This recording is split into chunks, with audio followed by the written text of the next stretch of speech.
पद्मभवं वसिष्ठं शक्तिं जगत्पुत्रपराशरं च व्यासं श्रुतं गौडपदं महान्तं योगीन्द्रयोगेन्द्रमताशशिष्यं श्रीशङ्कराचार्यमतास्य पद्मं पादं च हस्तामलकं च शिष्यं तन्त्रोटकं वार्तिककारमन्यान् अस्मद्गुरुं सन्ततमानतोऽस्मि श्रुतिस्मृतिपुराणानाम् आलयं करुणालयं नमामि भगवत्पादं शङ्करं लोकशङ्करं शङ्करं शङ्कराचार्यं केशवं बादरायणं सूत्रभाष्यकृतो वन्दे भगवन्तौ पुनः पुनः ईश्वरो गुरुरात्मेति मूर्तिभेदविभागिने व्योमवद्व्याप्तदेहाय दक्षिणामूर्तये नमः। नूतनजलधररोजे भोगवदुडितकुलचराय तस्मै कृष्णाय नमः। संसारमेवस्य बीजाय। भगवान पांडुरंग परमात्मा श्री ज्ञानोबराय जगद्गुरु तुकाराम महाराज श्री संत एकनाथ महाराज आदि गुरु श्री शंकराचार्य इत्यादि सब संतों की अलौकिक अहेतु की ऐसे कृपा से न्याय मुक्तावली का विचार करते हुए न्याय मुक्तावली के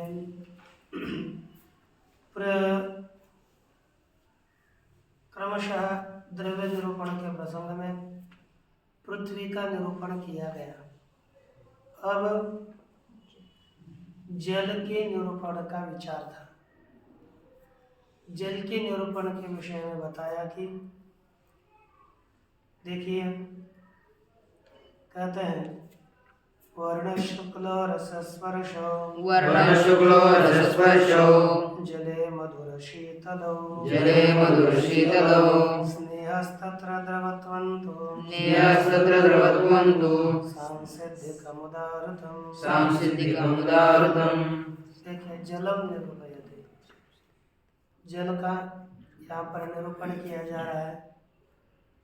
जल में वर्ण शुक्ल भास्वर शुक्ल वर्ण जल में रहता है।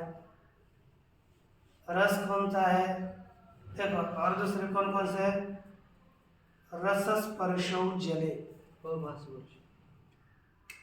अग्नि में भास्वर है, इस जल में अभास्वर। जल में दो गुण है, एक रस और स्पर्श। ये है लेकिन कौन से? तो कहते मधुर शीतल। मधुर रस जल में है, शीतल स्पर्श जल में है और शुक्ल रूप जल में है। तीन हो गए। स्नेहस्तत्र यह अधिक है, जल में तत्र स्नेह, उसमें स्नेह एक हो गया। ये विशेष गुण है स्नेह। द्रवत्वंतो सांसिधिकम उदारतम, और जल में सांसिधिक द्रवत्व बताया गया है। सांसिधिक और नैमित्तिक, इस तरह से द्रवत्व दो प्रकार का है। सांसिधिक माने स्वभाव सिद्ध, सर्वथा सिद्ध, से किसी को भी जल पिघलने की आवश्यकता नहीं, पिघलाने की, वो स्वतः उसमें होता है। हाँ, उसका बर्फ करने के लिए कोई निमित्त लगेगा, लेकिन उसको पिघलाने के लिए बर्फ रखो बाहर, अपने जैसे स्वरूप में आएगा। और इस तरह से ये सांसिधिक द्रवत्व है। ये 5 गुण जल में बताए गए। और टीका के अनुसार देखिए, जलम निरूपयति वर्णः शुक्लः इति। क्या निरूपण किया? जल का निरूपण करते हुए लिया, जल का वर्ण शुक्ल है। ठीक ना? स्नेह समवायी कारणतावच्छेदकतया। अब इसमें पेन भी लगेगा, लेकिन देखो स्नेह ये कार्य है और कारण है जल। स्नेह है कार्य, स्नेह केवल जल में ही रहेगा। इसलिए जैसे वहां पर पीछे क्या किया था हमने, गंध केवल पृथ्वी में रहता था, रस तब तो जल में भी रहता है, पृथ्वी में भी रहता है। इसलिए रस समवाय कारण छेदकता है तो कहीं नहीं सकते, दोनों भी जाएगा, दोनों जगह जाएगा। इसलिए लिखा है स्नेह। कौन सा? स्नेह समवाय। स्नेह ये क्या हो गया? कार्य, और स्नेह का कारण हो गया जल। तो स्नेह कार्यता किसमें रहेगी? स्नेह में। कारणता किसमें रहेगी? जल में। जल में। कार्यता किम धर्म से अवच्छिन्न है? स्नेहत्वावच्छिन्न है। तो क्या बोलेंगे हम? स्नेहत्वावच्छिन्न कार्यता निरूपित। कारणता कहाँ है? समवाय जलनिष्ठ कारणता। कारणतावत् जलम। तो स्नेह समवायी कारण कौन हो गया बताओ? जल। समवायी कारणता किसमें रहेगी? जल में। कारणता अवच्छेदक कौन होगा? जल। जलत्व है, जल में रहेगा। स्वयं स्वयं को बांध सकते हैं क्या? जलत्व। कौन रहेगा?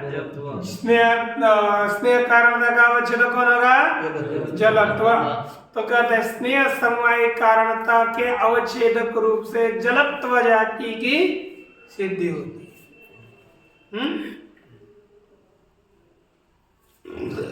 स्नेह के समवायी कारणता का जो अवच्छेदक वही जलत्व। इस तरह से जलत्व जाति की।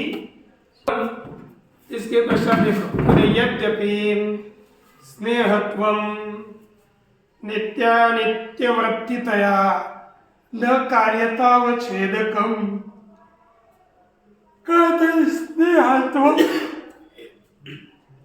देखो ये जल, ये कार्य रूप जल,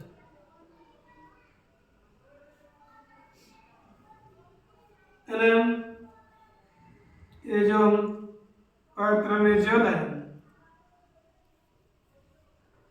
ये सब कार्य रूप जल है। और नहीं, कार्य रूप कार्य है ना, जल ही कार्य है, परमाणु अणुओं की कार्य होता है। और ये परमाणु कारण रूप जल, जल ही है, एक कारण रूप जल और कार्य रूप जल। तब ये स्नेह तो सब में रहेगा, इसमें भी स्नेह है और इसमें भी स्नेह है। अब ये जल ही अनित्य है, इसलिए से स्नेह भी क्या होगा? और ये परमाणु नित्य है, उसमें रहने वाला स्नेह भी क्या होगा? नित्य। इसमें लिखा, कहते हैं यद्यपि, अब स्नेहत्व इन दोनों में भी रहेगा। स्नेहत्व नित्य स्नेह में भी रहता है और अनित्य स्नेह में भी रहता है। स्नेहत्वं नित्यानित्य वृत्तितया, स्नेहत्व नित्य में और अनित्य में रहने वाला होने से, नित्य स्नेह में भी स्नेहत्व रहता है और अनित्य स्नेह में भी स्नेहत्व रहता है। दोनों में भी स्नेहत्व रहने के कारण न कार्यतावच्छेदकम्, वह स्नेहत्व कार्यता का अवच्छेदक नहीं है। किसका अवच्छेदक नहीं है? स्नेहत्व कार्यता का अवच्छेदक नहीं है। क्योंकि कार्यता का अवच्छेदक कौन होगा? कार्य में रहने वाला धर्म कार्यता का अवच्छेदक होगा ना। अब देखो, यह स्नेह कार्य नहीं है, यह स्नेह कार्य है, तो यहाँ पर स्नेहत्व ये कार्य अकार्यता का और कार्यता का दोनों का भी अवच्छेदक है। कार्य और कार्य का जो नित्य और अनित्य में भी अवच्छेद रहेगा, वह कार्यता का अवच्छेदक नहीं होगा। इसलिए लिखा, देखो, स्नेहत्वम च नित्यानित्य वृत्तितया, और स्नेहत्व नित्य में और अनित्य में रहने से न कार्यतावच्छेदकम, कार्यता का अवच्छेदक नहीं है। तथापि जन्य स्नेहत्वम तथा बोध्यम, कैसा कार्यता का अवच्छेद, तथा माने कार्यता अवच्छेदक, क्या रहेगा? जन्य स्नेहत्व, जन्य स्नेहत्व कार्यता का अवच्छेदक होगा। तो ये जन्य स्नेहत्व किस में जाएगा? जन्य स्नेह में, ठीक है ना? जन्य स्नेह में ही जन्य स्नेहत्व ये रहेगा, कार्यता का अवच्छेदक होगा, बाकी का नहीं, ठीक है ना? देखो, यद्यपि स्नेहत्व नित्यानित्य वृत्तितया न कार्यतावच्छेदकम तथापि जन्य स्नेहत्व तथा बोध्यम, जन्य स्नेह तो उस प्रकार कार्यता का अवच्छेदक समझना चाहिए। अथम परमाणु जलत्व न स्यात् तत्र जन्य स्नेह भावात्। अब शंका करना लगा, जन्य स्नेह तो आपका क्या करना है? जन्य स्नेह का जो कारण, वही कारण, उसमें रहने वाला धर्म कारणता अवच्छेदक, माने जन्य स्नेह कारणतावच्छेदक रूप से। देखो, जन्य स्नेह उसका कारण कौन हो गया? जल है ना, उसमें इसमें रहेगी कारणता। तो जन्य स्नेह कारणता का अवच्छेदक रूप से, किस रूप से? अवच्छेदक रूप से जलत्व की सिद्धि होती है। किसकी? जलत्व की सिद्धि होती है। ऐसा यदि कहोगे तो कहते हैं कि फिर ये जन्य स्नेह कारणता अवच्छेदक रूप से ये जो कार्य रूप जल है उसमें जलत्व की तो सिद्धि होगी, लेकिन परमाणु रूप जलों में जलत्व की सिद्धि नहीं होगी। वही लिखा, अथ परमाणु जलत्वम, परमाणु माने परमाणु में जलत्वम, जलत्व की सिद्धि नहीं होगी। क्यों? तत्र जन्य स्नेह भाव, वहां पर परमाणु में जन्य स्नेह नहीं है, नित्य स्नेह है, इसलिए वहां पर जन्य स्नेह समवाय कारणतावच्छेदक रूप से जलत्व की सिद्धि नहीं होगी। तस्य च नित्यस्य स्वरूप योग्यत्वे फलावश्यम भाव नियमात्, तस्य च नित्यस्य स्वरूप योग्यत्वे, है ना, वह जो नित्य है ना, उस नित्य की में स्वरूप योग्यता होने पर, उस नित्य जल में क्या होने पर? स्वरूप योग्यता होने पर फलावश्यम भाव नियमात्, क्या नियम है? फल अवश्य होगा, यह नियम है। तस्य च, है कि नहीं? नित्य व नित्य से स्वरूप योग्य, आप कहोगे नित्य भी स्वरूपता कारण बन सकता है। वो कारण था, दो प्रकार की होती है, एक साक्षात कारणता और स्वरूप योग्य कारणता। तो यहाँ पर स्वरूप योग्य तुम माने क्या है? कार्य की उत्पत्ति के योग्य होना। कार्य के उत्पत्ति के योग्य होना। तो यही एक स्वरूप योग्यता है। अब यहाँ पर यदि नित्य को भी स्वरूप योग्य बोलेंगे तो उसका फल कभी ना कभी अवश्य होना चाहिए ना, कार्य कभी ना कभी उत्पन्न होना चाहिए। इति चेत् यह कहना ठीक नहीं है। क्यों?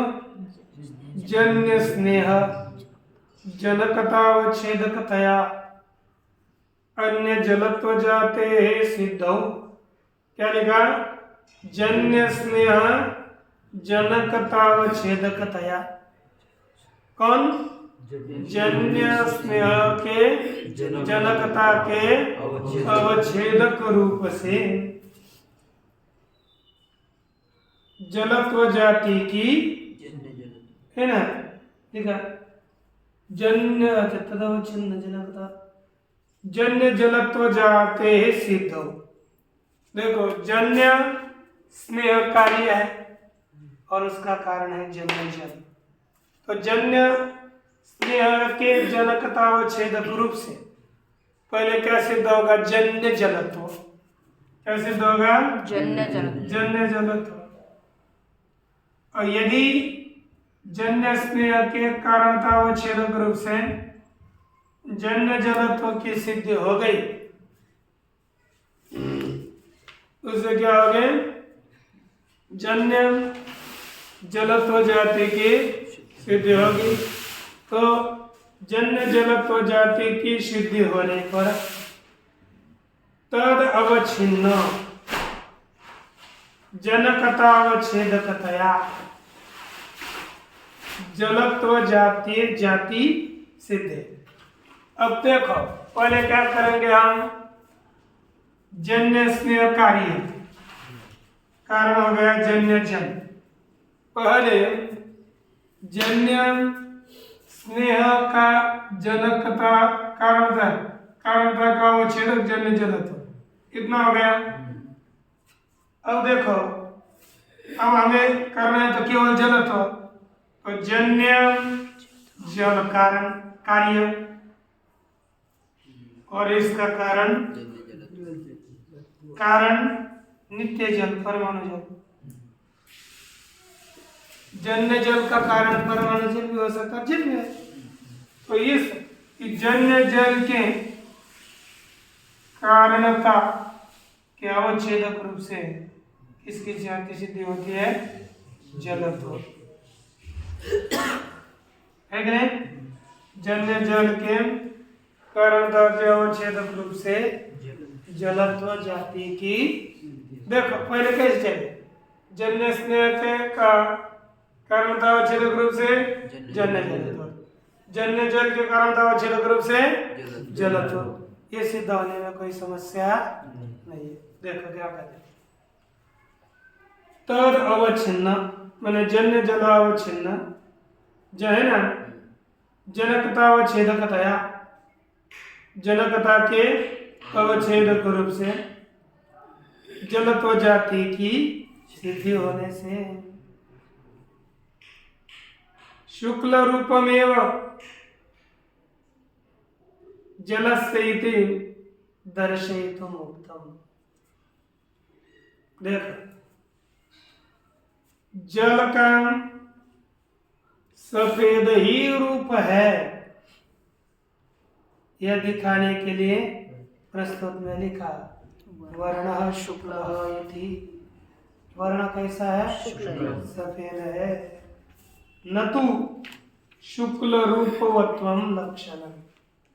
इसमें वर्ण सफेद है लेकिन शुक्ल रूपवत्व या इसका लक्षण तो नहीं है, ठीक ना?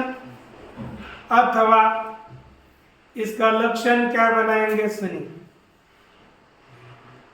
नैमित्तिक द्रवत्ववत् आवृत्ति रूपवत् वृत्ति द्रव्यत्व साक्षात व्याप्य जाति मत्वम, इतने लक्षण हम देखेंगे, ये ठीक समझेंगे। तो बोलिए नैमित्तिक द्रवत्ववद, नैमित्तिक द्रवत्ववद, नैमित्तिक द्रवत्ववद वृत्ति, नैमित्तिक द्रवत्ववद वृत्ति, नैमित्तिक द्रवत्ववद वृत्ति, नैमित्तिक द्रवत्ववद वृत्ति, नैमित्तिक द्रवत्ववद वृत्ति, नैमित्तिक द्रवत्ववद वृत्ति, रूपवद वृत्ति, रूपवद वृत्ति, द्रव्यत्व साक्षात् व्याप्य जातिमत्वम, द्रव्यत्व साक्षात् व्याप्य जातिमत्वम, नैमित्तिक द्रवत्ववद वृत्ति, रूपवद वृत्ति, नैमित्तिक द्रवत्ववद वृत्ति, रूपवद वृत्ति, द्रव्यत्व साक्षात् व्याप्य जातिमत्वम, द्रव्यत्व साक्षात् व्याप्य जातिमत्वम, द्रव्यत्व साक्षात् व्याप्य जातिमत्वम। द्रव्यत्व साक्षात् व्याप्य जातिमत्वम। हमें पहले प्रत्येक पदों का अर्थ समझना है। देखो एक है, पहले हम पीछे से चलते हैं, द्रव्यत्व साक्षात् व्याप्य जाति महत्व लिखेंगे। पहले ये जाति कौन सी है, पहले का द्रव्यत्व किसमें रहता है बताओ? कौन कौन? पृथ्वी तेज वायु आकाश काल तेज। उसमें किन की जाति है? द्रव्यत्व तो जाति है, हाँ, तो द्रव्यत्व सब में रहता है। और उन 9 में किसमें जाति रहती है? पृथ्वी तेज वायु और मन। आत्मा मन। कितने हो गए?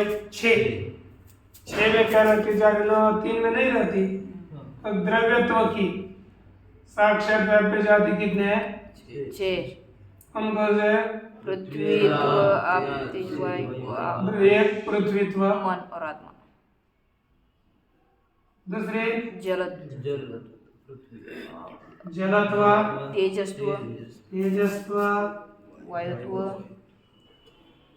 वायुत्व, मनस्त्व, मनस्त्व और आत्मत्व। आत्मत्व, ये जाति है। द्रव्यत्व की साक्षात व्याप्य जाति ये 6 है कि नहीं? तो द्रव्यत्व साक्षात व्याप्य जाति मान कौन होंगे? पृथ्वी तेज वायु मन और आत्मा।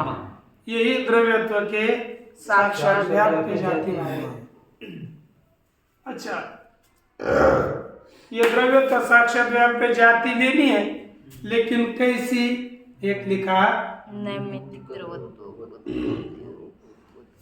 नैमित्तिक द्रवत्ववद अवृत्ति,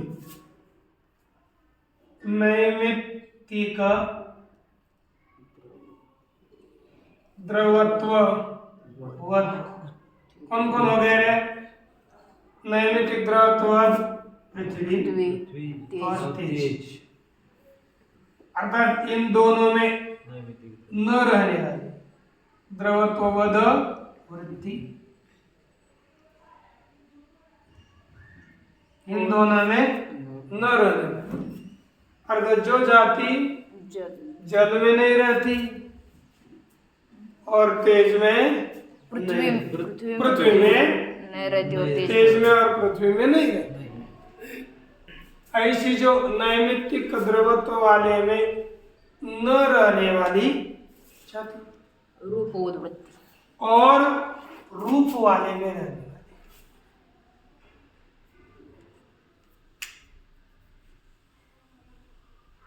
अब रूप वाले कौन कौन है? पृथ्वी आप तेज वायु, पृथ्वी आप तेज, 3 है ना? रूप वाले में रहने वाले, लेकिन नैमित्तिक द्रवत्व वाले में न रहने वाले। नैमित्तिक द्रवत्व किस में रहता है? पृथ्वी और तेज में।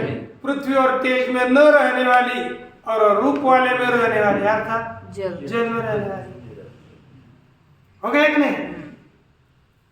ऐसी कौन सी द्रव्यत्व व्याप्य जाति कौन हो गई? जलत्व। जलत्व। और जलत्व वाला कौन हो गया? जल। जल। एक है नैमित्तिक द्रवत्ववद वृत्ति, रूपवद वृत्ति, द्रव्यत्व की साक्षात व्याप्ति जातिमत्व, यही क्या है? जडत्व है कि नहीं? और एक लेना है? बस ठीक है, ये समझना पड़ेगा, है ना? थोड़ा थोड़ा इतने यहाँ से निकले तो निकलते हैं। हम पूर्णमतः पूर्णमिदं पूर्णात् पूर्णमुदच्यते पूर्णस्य पूर्णमादाय पूर्णमेवावशिष्यते